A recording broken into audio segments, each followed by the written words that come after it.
সবাইকে স্বাগতম SML math and GK পক্ষ থেকে। আজ তোমাদের কাছে নিয়ে এসেছি নতুন একটা টপিক, সেটা হচ্ছে গুণের নিয়ম। ঠিক আছে, গুণের নিয়ম বলতে দেখবে সাধারণত 1 থেকে 5 পর্যন্ত যেসব গুণগুলো থাকে, পাটিগণিতের যে গুণগুলো, সেগুলো মিনিমাম সবাই মোটামুটি জান। ঠিক আছে, তো সেখান থেকেও শুরু করব এবং তার পাশাপাশি বীজগাণিতিক সাইন দিয়ে বা তার সংখ্যা বা চলরাশির সাথে যে গুণগুলো হয় সেগুলো তোমাদের আজকে আলোচনা করব। ওকে, এবং প্রথমে আমরা জেনে নিতে হবে যে গুণ করতে গেলে কিছু নিয়ম মেনে চলতে হয়। যদি এই নিয়মগুলো চলো তাহলে আশা করি তোমরা গুণটা বুঝতে পারবে। ওকে, চলো তাহলে আমরা শুরু করছি। চলো দেখো, গুণের নিয়মে আমরা প্রথমে যেটা পাবো সেটা 1 নম্বরে কি, যে সাইনে সাইনে গুণ করতে হবে। কি বললাম, কোনো যদি আমরা একটা কোনো গুণ পাই বীজগণিত হিসাবে, যদি সাইন দেওয়া থাকে, তার প্রথমে আমাদের টার্গেট থাকবে কি, প্রথম অপশনে সেটা হলো কি, যে আমাদের সাইনে সাইনে গুণ করতে হবে। কি বললাম, সাইনে সাইনে। ওকে, তাহলে সাইনের আবার কিছু আমি সূত্র দিয়ে দিয়েছি। কি কি, তাহলে 1 নম্বর কি বললাম, সাইনে সাইনে গুণ। উদাহরণ কি, দেখো তোমাদের একটু বলে দিলাম। যেমন কি, দেখো প্লাস গুণ প্লাস, তো গুণ করলে আমরা কি পাই বলো তো, প্লাস। মনে থাকবে, তাহলে কি বললাম, প্লাস গুণ প্লাস, গুণ করলে আমরা কি পাচ্ছি, প্লাস। আবার কি আছে, মাইনাস গুণ মাইনাস, গুণ করলে আমরা কি পাই, প্লাস। ওকে, তারপরে কি আছে, মাইনাস গুণ প্লাস, গুণ করলে কি পাচ্ছি, মাইনাস। আর প্লাস গুণ মাইনাস, গুণ করলে কি পাচ্ছি আমরা, মাইনাস। ঠিক আছে, দেখো যারা জানো তারা তো খুবই ভালো, কিন্তু যারা নতুন শিখতে চাইছো মানে এটা তাদের কাছে ভীষণই উপকার হবে শেখার জন্য। ওকে, বোঝা গেল। চলো এবার হলো দেখে নাও, তাহলে আমরা 1 নম্বর কি বললাম, যে কোনো গুণ পেলে পর সাইনের যদি হয় তাহলে প্রথমে আমরা কি করব, সাইনে সাইনে গুণ করব। ঠিক আছে, এবং সাইনের আমরা সূত্রগুলো জেনে গেলাম।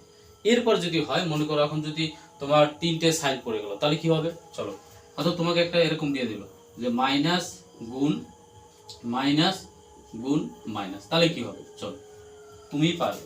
চলো তাহলে কি করব, দেখো মাইনাস এবারে যে কি হবে, প্লাস। তাহলে এখানে মনে মনে ধরে নাও কি আছে, প্লাস। তাই প্লাসের সাথে আমি যদি মাইনাস গুণ করি তাহলে আমরা কি পাবো বলো তো, এই যে প্লাসের সাথে মাইনাস গুণ করলে আমরা কি পাবো বলো তো, মাইনাস। ওকে, বলতে পারছি। চলো এবার যদি আরেকটা থাকতো তাহলে কি হতো, দেখো তাহলে মাইনাস গুণ মাইনাস গুণ হয়েছে মাইনাস, 4টে হলে কি হতো, তাহলে দেখে নি।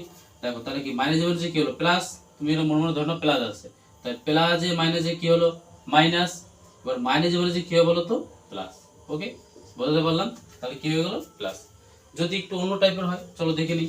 যেমন কি আছে, তোমাকে দিলাম প্লাস গুণ মাইনাস, আবার গুণ চিহ্ন দিয়ে আবার কি দিলাম, মাইনাস। তাহলে এটা কি হতো দেখে নিই। তাহলে প্লাসে মাইনাসে কি হলো, মাইনাস। বুঝতে পেরেছো, তাহলে এখানে কি হলো, মাইনাসের সাথে মাইনাস আমরা গুণ করলে কি পাবো বলো, প্লাস। ওকে, এবার আরো দু একটা পাবে, তোমরা আশা করি বুঝে গেছো, কোনো অসুবিধা নেই, কিন্তু চেষ্টা করবে এগুলো করার। যারা নতুন তাদের কাছে ভীষণই উপকার হবে এই চ্যানেলটা। ঠিক আছে, মানে এই চ্যাপ্টারটা। ঠিক আছে, চলো এবার দেখে নিই। এবার 2 নম্বর আমরা কি বললাম, যে সংখ্যায় সংখ্যায় গুণ। কি বললাম, তাহলে আমরা 1 নম্বরে কি বলেছিলাম, যে সাইনে সাইনে প্রথম গুণ করব। এরপরে আমরা কি করব বলো, সংখ্যায় সংখ্যায় গুণ। তাই তো, চলো তার সঙ্গে সঙ্গে গুণ কেমন, আমরা তোমার দেখবে আগের চ্যানেলগুলোতে ভিডিওতে আমি দেখিয়েছিলাম কি কি, যে অঙ্ক কোনটা সংখ্যা কোনটা, সেগুলো এগুলো দেখবে আগের দিন শিখেছি। এবার দেখে নাও, তাহলে প্রথম কি করতে হবে, সংখ্যায় সংখ্যায় গুণ। চলো তাহলে 2 আর 3 গুণ করলে আমরা কত পাই বলো, 6। 5 আর 4 গুণ করলে আমরা কত পাই, 20। আবার 2 গুণ 3 গুণ 4 গুণ করলে কত পাই আমরা, 24। ওকে, ব্যাস, তাহলে এটা কি গেল, সংখ্যার গুণ। এরপরে আমরা যেটা আসবো সেটা হচ্ছে 3 নম্বর কি পাবো, এ বি সি ডি। ঠিক আছে, এবার ডট ডট ডট ডট, মানে এখানে পুরো একদম এ থেকে জেড পর্যন্ত আছে। ঠিক আছে, পরপর দিয়ে আমি এখানে সংক্ষেপের জন্য এটা ডট ডট দিয়েছি। ওকে, ধরুন এ বি সি ডি করে যা আছে এভরিথিং জেড পর্যন্ত, এগুলো পরপর থাকলে আমরা কি করব, গুণ করব। এবং যে আগে থাকবে এবিসিডির মধ্যে, যে আগে থাকবে তাকে আগে রাখার চেষ্টা করব। তাহলে কি বলতো, আমাদের অঙ্ক করার ক্ষেত্রে সুবিধা হবে। মানে আমাদের চোখে তো একটা সৌন্দর্য বলে ব্যাপার থাকে। এবার আমাদের চোখ যেটা সবসময় অভ্যস্ত থাকে সেটাই চোখে মেনে নিতে সাহায্য করে সবসময়। ওকে, এর জন্য আমরা কি করবো, পরপর সাজিয়ে রাখার চেষ্টা করবো, তাহলে খুব ভালো অঙ্ক করতে। ওকে, তাহলে দেখে নাও, তাহলে A B C D X Y Z. ঠিক আছে, ডট ডট দিয়ে থাকলো, এটা কি করতে হবে, পাশাপাশি থাকবে, মানে গুণ অবস্থা থাকবে এরকম। যেমন কি উদাহরণ দিয়ে তোমাকে বোঝালাম, যেমন কি আছে, যে এ গুণ বি, তাহলে গুণ করলে আমরা একসাথে করলে কি পাবো, এ বি। ওকে, তারপরে কি আছে, এম গুণ এন, তাহলে গুণ করলে আমরা কি পাবো বলো, এম এম। ঠিক আছে, পাশাপাশি একদম রেখে দেবো।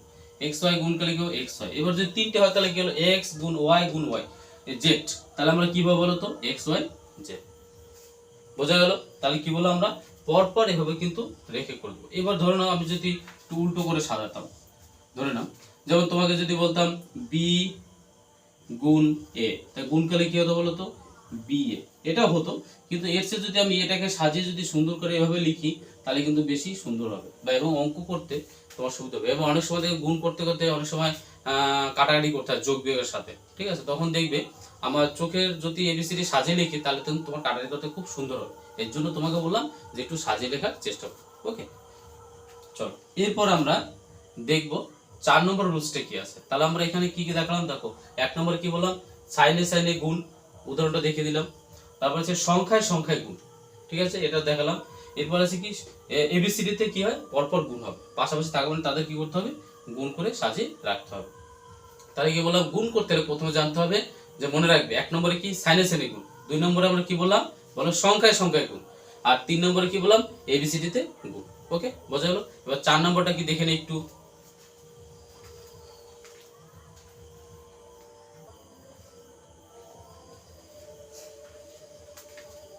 দেখো আমরা 4 নম্বর রুলসটা কি দেখব, নিয়মে কি আছে যে বেস যদি একই থাকে ইনডেক্স গুলি যোগ করে নিতে হয়। কি বললাম, যে বেস যদি একই থাকে তাহলে ইনডেক্স গুলি যোগ করে নিতে হয়।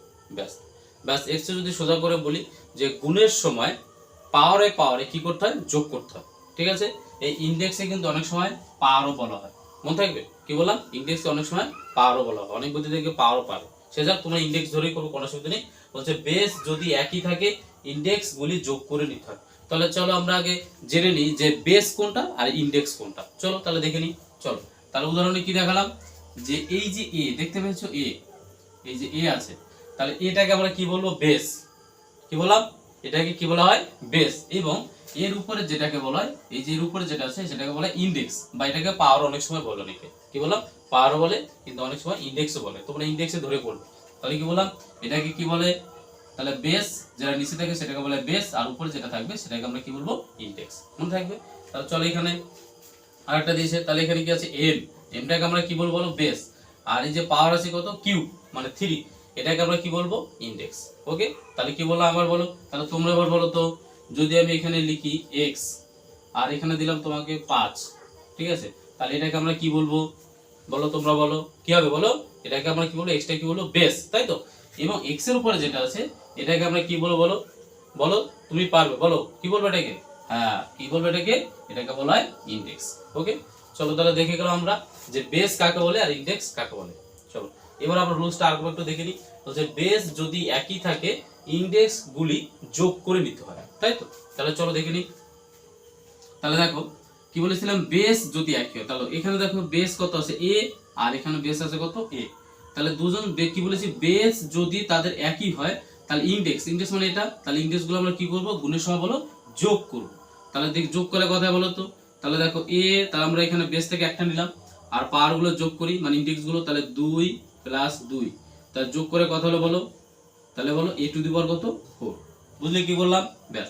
এইবার এটাকে তুমি একবার কিন্তু করতে পারো, এভাবে না দেখালে কোনো অসুবিধা নেই, কিন্তু এটাকে তুমি একবারে মাথায় ক্যালকুলেশন করে নেবে যে বেস এক আছে, তাহলে আমরা কি করে দেবো, যে একবারে পাওয়ার গুলো বা ইনডেক্স গুলো কি করে দেবো, যোগ করে দেবো। তাহলে যোগ করলে কত হবে, a টু দি পাওয়ার 4। মনে থাকে কি বললাম, a টু দি পাওয়ার 4। আর এভাবে করার দরকার নেই, কিন্তু এভাবে যারা না বোঝে তারা করতে পারো, কিন্তু এভাবে করলে তোমার সময় ব্যয় বেশি হয়ে যাবে, দরকার নেই, তুমি ডাইরেক্ট এভাবে করে নেবে। ওকে, বোঝা গেল? চলো এবার পরেরটা দেখো, তাহলে এটা বলো তো কত হবে, দেখো তাহলে এর পাওয়ার আছে কত 2, এর পাওয়ার কত 3, আর এর পাওয়ার কত আছে 5। তাহলে কি বলেছিলাম, বেস যদি একই, তাহলে এখানে বেস কত m, এখানেও m এখানেও m, তাহলে বেস যদি একই থাকে তাহলে ইনডেক্স গুলো আমরা কি করব, গুণের সময় যোগ করব, মনে থাকবে। চলো তাহলে যোগ করলে কথা বলো তো, এবার তুমি বলো। তাহলে কি হলো, যদি আমি আলাদা করে করি তাহলে 2, পরে কত আছে 3, তারপর কত আছে 5, তাহলে কত হলো বলো, m টু দি পাওয়ার কত বলো, 5 আর 3 8 9 10, তাহলে কত হলো m টু দি পাওয়ার কত 10 বা 10। ওকে, চলো এবার তুমি কি বলেছিলাম, বললাম তোমাদেরকে যে এটাকে এভাবে না করে এই লাইনটা করার দরকার নেই, তুমি একবারে করে দেবে। কি করলো, তাহলে বেস এক আছে, তাহলে যোগ করে দিই উপর থেকে 5 আর 3 8 9 10। ওকে, তাহলে m টু দি পাওয়ার কত হলো 10। ওকে, চলো এবার চলো আমি যদি এবার এটা বাদ দিয়ে যদি অন্য কোনো চলরাশি থাকে তাহলে কি হবে দেখে নিই, দেখে নাও। তাহলে এখানে বলো তো বেস কে কে এক আছে, দেখো এই যে বেস, এই একটা x, এই একটা x, একটা x, তাহলে আর কি বেস 1, তাহলে বেস থাকলে আমরা গুণের সময় কি করবো, পাওয়ারগুলো যোগ করবো। তা যোগ করে কত দেখে নি, তাহলে এখানে কত আছে 2, আর এখানে কত আছে 3, তাহলে কত হলো 5, আর এখানে আছে 2, তাহলে 5 আর 2 কত হলো বলো 7, তাই তো। তাহলে x টু দি পাওয়ার কত লিখতে পারি 7, তাই তো। এবার গুণ চিহ্ন দেই। এরপরে বলো তো এখানে আছে, এবার এই আমার x এর বেস যেগুলো ছিল তা আমরা কিন্তু যোগ করে ফেললাম, তাই তো। এইবার দেখো আরেকটা চলরাশি আছে, কি আছে y, তাই তো। তাহলে y এর পাওয়ার কত 2, আর এখানে y এর পাওয়ার কত আছে 3, তাই তো।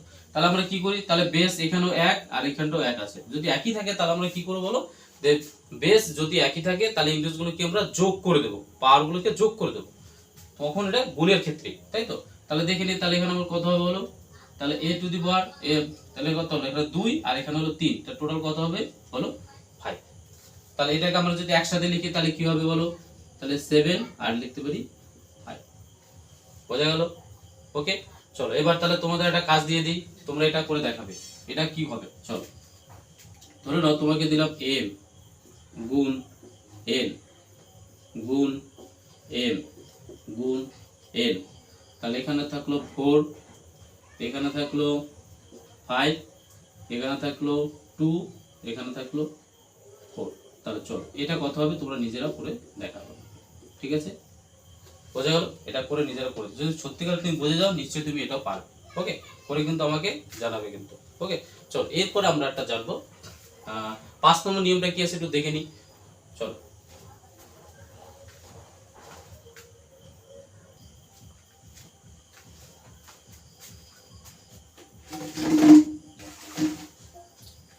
চলো এবার তোমাদের কি বললাম যে 5 নিয়মটা কি আছে, 5 নিয়মটা ভালো করে দেখবে কিন্তু, হ্যাঁ। আর দেখে নাও তাহলে, যেমন 5 নিয়ম হচ্ছে অঙ্ক, সংখ্যা, বর্ণ প্রভৃতি বেসের ইনডেক্স সংখ্যা না দেওয়া থাকে তাহলে 1 ধরে নিতে হয়। তার মানে কি বলেছে, কোনো ধরে নাও কোনো বেস আছে কিন্তু ইনডেক্স দেওয়া নেই, তাহলে আমরা সেই জায়গাটায় কত ধরবো, তাহলে কত ধরবো 1 ধরবো, মনে থাকবে। তাহলে উদাহরণটা দেখে নিই, তাহলে ভালো বুঝতে পারবে। চলো উদাহরণটা দেখে নিই। তাহলে উদাহরণে কি বলেছে, ধরে নাও এখানে কত আছে a, এখানে কি বেস, তাই তো, এটা কি বলা হয় বেস, তাহলে এখানে ইনডেক্স দেওয়া আছে নেই, বা পাওয়ার আছে কি দেওয়া নেই, তাই নেই মানে এখানে কত ধরবো আমরা বলো তো 1, ঠিক আছে। কি বললাম যে যদি আমাদের বেস যদি না আছে কিন্তু ইনডেক্স দেওয়া নেই তাহলে আমরা ধরে নেবো কি আছে সেই জায়গাটায় 1। ওকে, তাহলে দেখো x এখানে কোনো আছে কোনো পাওয়ার বা ইনডেক্স আছে নেই, তার মানে ধরে নেবো কত আছে 1, যদি না দেওয়া থাকে তাহলে ধরে নেবো সেই জায়গাটায় কত আছে 1, মনে থাকবে কি বললাম। ব্যাস, এখানে দেখে নাও কোনো আছে দেওয়া ইনডেক্স নেই, তার মানে কি আছে 1। এবার দেখো এখানে x আর y এটা পাশাপাশি আছে, তার মানে এর মাথায় কিন্তু ইনডেক্স কত আছে 1, y এর মাথায় কিন্তু ইনডেক্স কত আছে 1, দেখো এই যে পাশে দেখে দিয়েছি। ওকে, হ্যাঁ চলো তাহলে m এর ক্ষেত্রেও তাই, দেখে নাও ইনডেক্স কত আছে 1 নেই, তার মানে n এর মাথায় 1। ওকে, এবার দেখো x y z এদের ক্ষেত্রেও তাই একই করে আছে, ইনডেক্স দেওয়া নেই মানে কত আছে 1 1 করে আছে প্রত্যেকটা ক্ষেত্রে তাই। ওকে, এবার ধরে নাও কত আছে 2, টুর মধ্যে কোন ইনডেক্স আছে নেই, নেই মানে কত আছে বলো, ধরে নেবে কত আছে 1। ওকে, চলো এবার এটা কোথায় আমরা দেখতে পাবো, চলো দেখে নিই। যেমন তুমি যদি আর একটু উদাহরণ করে আর দেখাই তাহলে আর ভালো হবে।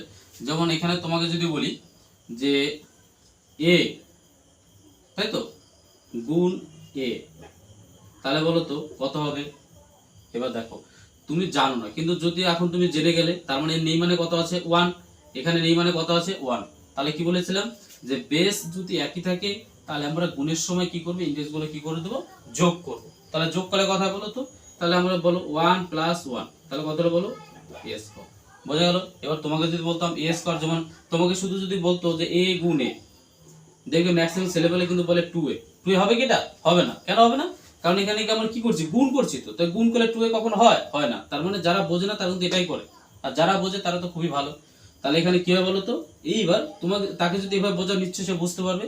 তার মানে কি হলো যে এর পাওয়ার নির্মাণে কত আছে 1, এর পাওয়ার নির্মাণে কত 1, তাহলে বেস যদি এক থাকে তাহলে গুণের সময় ইনডেক্স গুলো কি করতে হয় যোগ করতে হয়, তাহলে যোগ করলে কথা হয় বলো তো a স্কয়ার। কিন্তু এটা যদি বাদ দিয়ে তাকে দাও তো ম্যাক্সিমাম ছেলেপেলে কিন্তু ভুল করবে, বা এটা কি করে আসলো সেটা কিন্তু বলতে পারবে না, কিন্তু আজ থেকে তুমি জেনে গেলে যে কি করে আসে। ওকে, আর তুমি কিন্তু এরপর থেকে পারবে। ওকে, তাহলে কি হলো এই যে স্কয়ার। এবার তোমাকে যদি আরেকটা উদাহরণ দেই, ধরে নাও আরো দিলাম m গুণ m গুণ m, তাহলে এখানে দিলাম 2, আর এই বলো তাহলে বাকিটা কত হবে বলো, তুমি পারবে, তাহলে কথা বলো। তাহলে আমরা জানি যে কোনো বেসের যদি কোনো ইন্ডেক্স দেওয়া না থাকে তাহলে ধরে নেবো সেটা কি অবস্থা আছে বলো তো 1, তাই তো? তাহলে আমরা মনে মনে এখানে 1 ধরতে পারি, তাই তো? চলো তাহলে কলে কত হবে বলো, তাহলে কত আছে 2 আর এক কত 3 কত 4 m⁴। ওকে, তাহলে তোমাদের জন্য এই খাবারটা রয়ে গেল, এবার তোমরা করে আমাকে দেখাবে। চলো তোমাকে দিলাম x গুণ y গুণ x গুণ y গুণ হচ্ছে x, ঠিক আছে? তাহলে কি বললাম, এটা x, এটাও x আর এটাও x। চলো এটা করে আমাকে দেখাবে কিন্তু, তাহলে এটা করলে কত হবে। ওকে, এটা তোমাদের বাড়ির কাজ রইল। ওকে, ভয় পাওয়ার কোনো ব্যাপার নয়, অঙ্ক তোমরা নিশ্চয়ই পারবে। আমার দেখবে আগের অনেক ভিডিও আছে, সেটা পরপর দেখা শুরু করবে, একদম দেখবে ক্লাস 1 থেকে দেখবে কিন্তু। কেন, ক্লাস 1-এ কিন্তু বলে দিয়েছে অঙ্ক পারার জন্য কি কি দরকার হয়। এবার পরপর পরপর পরপর করে দেখবে ভিডিও পরপর কিন্তু আসছে, এগুলো বাড়িতে কিন্তু একটা একটা করে যত্ন সহকারে দেখবে। আশা করি তুমি কিন্তু অঙ্ক শিখে যাবে। আমরা বলেছিলাম যে অঙ্ক কেন পারি না, আমরা ছোট ছোট জিনিসগুলো জানি না বলেই অঙ্ক পারি না। কিন্তু এরপর থেকে তুমি যদি এই ক্লাসগুলো রেগুলার করো বা আগের পিছনে ভিডিওগুলো সব যদি দেখে নাও, আশা করি তুমি কিন্তু পারবে। এরপরে আমরা এইগুলো বেসিক যে লেভেলগুলো, যে আমরা কেন অঙ্ক পারি না, সেগুলো কিন্তু তোমাদের শেখানোর মূল উদ্দেশ্য আমার। ওকে, যে কেন আমরা অঙ্ক পারি না, তা অঙ্ক শেখানোর দায়িত্ব আমার, তোমরা শুধু পরপর দেখে যাবে। ওকে, ভয়ের কোনো কারণ নেই, আর তুমিই পারবে। ওকে, চলো আজকে এই পর্যন্তই শেষ, সামনের ভিডিওতে আবার দেখা হবে। আর এগুলো বাড়িতে ভালো করে বারবার প্র্যাকটিস করো। ওকে।